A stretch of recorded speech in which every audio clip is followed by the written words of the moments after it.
those elite forces. Horse skeletons still positioned as if they were harnessed when they died. Human bones tangled in the wreckage, and deep beneath the coral, the unmistakable glint of gold. This wasn't a shipwreck. This was a catastrophe, the kind of discovery that rewrites history books. But here's what nobody's talking about. When the findings were quietly shared with the world's top Egyptologists, they didn't celebrate, they didn't debate, they went completely silent. And when the team compared their high-definition sonar maps to documentation from 40 years ago, they saw something that made their blood run cold. Large sections of the debris field were gone, not eroded, gone, with drag marks on the seafloor where heavy objects had been pulled away. The evidence is vanishing, and someone doesn't want you to know what's down there. Here's what you need to understand about this expedition. This was not some university-funded research project that would end up buried in an academic journal nobody reads.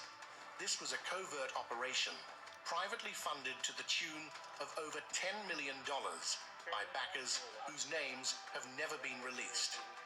The team assembled for this mission included elite deep-sea divers, many of them former military, underwater archaeologists who had grown frustrated with the politics of their field, engineers operating technology that most research teams can only dream of accessing. We're talking about advanced side-scan sonar, capable of mapping the seafloor in extraordinary detail. Military-grade remotely operated vehicles fitted with high-definition cameras that could capture footage in the crushing darkness hundreds of feet below the surface. Hypersensitive magnetometers designed to detect metal beneath layers of sand and coral. This was not amateur hour. This was a surgical strike on a mystery that has haunted certain researchers for over 40 years. They began their search in the Gulf of Aqaba, that narrow finger of the Red Sea that separates the Sinai Peninsula from Saudi Arabia. And all these finds are spread out on a large area on the coasts of Saudi Arabia and Egypt. For days, the sonar pulsed into the deep, scanning grid after grid of the seafloor.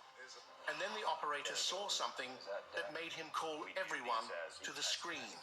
Strange symmetrical anomalies, shapes that were not natural rock formations. They were round, they were precise, and most disturbingly, they were arranged in a long linear trail stretching across the seafloor. The shapes looked exactly like wheels, hundreds of them. They deployed the ROV, sending that robotic eye down into water so dark and cold that human divers could only stay for minutes at a time. The submarine's lights cut through the gloom.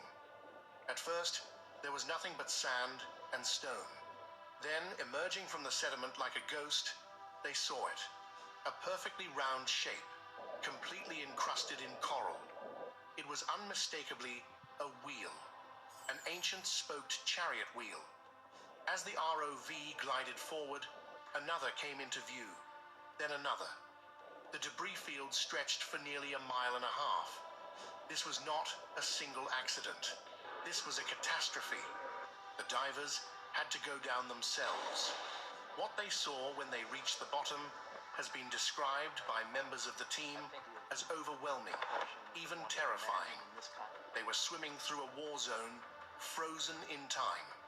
I mean, about that long. Standing us in front of me, we cannot communicate in a way.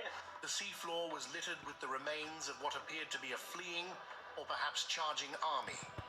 They documented wheels with 4 spokes, 6 spokes, and 8 spokes. This detail matters enormously because these specific designs match exactly the different types of chariots used by the Egyptian military during the New Kingdom period. The 4-spoke wheels were older models. The 6- and 8-spoke designs were the advanced, high-tech stable platforms used by elite warriors and royalty. Finding all of them jumbled together in one place was like discovering a snapshot of the entire Egyptian chariot corps destroyed in a single moment. But it wasn't just wheels. They found twisted metal fragments that appeared to be axles. They found what looked like the rectangular remains of chariot cabs, now just piles of corroded bronze and petrified wood fused to the seafloor by centuries of relentless coral growth. If there were chariots found in the Red Sea, it would probably have something to do with the crossing of the sea. We know that this incident occurred in the Red Sea. We can be confident that there is probably some evidence left behind there. And if this is the site of the crossing, we would expect to find physical remains of the Egyptian army on the seabed. $10 million vanished into a covert mission nobody was supposed to know about. Ex-military divers, military-grade sonar, coordinates left by a man the entire scientific world had dismissed as a fraud. Late 2024, they descended into the Red Sea and found something that should have stopped the world. An entire Egyptian army lying on the seafloor, frozen in time. Hundreds of chariot wheels with the exact spoke patterns used by Pharaoh's elite forces. Horse skeletons still positioned as if they were harnessed when they died.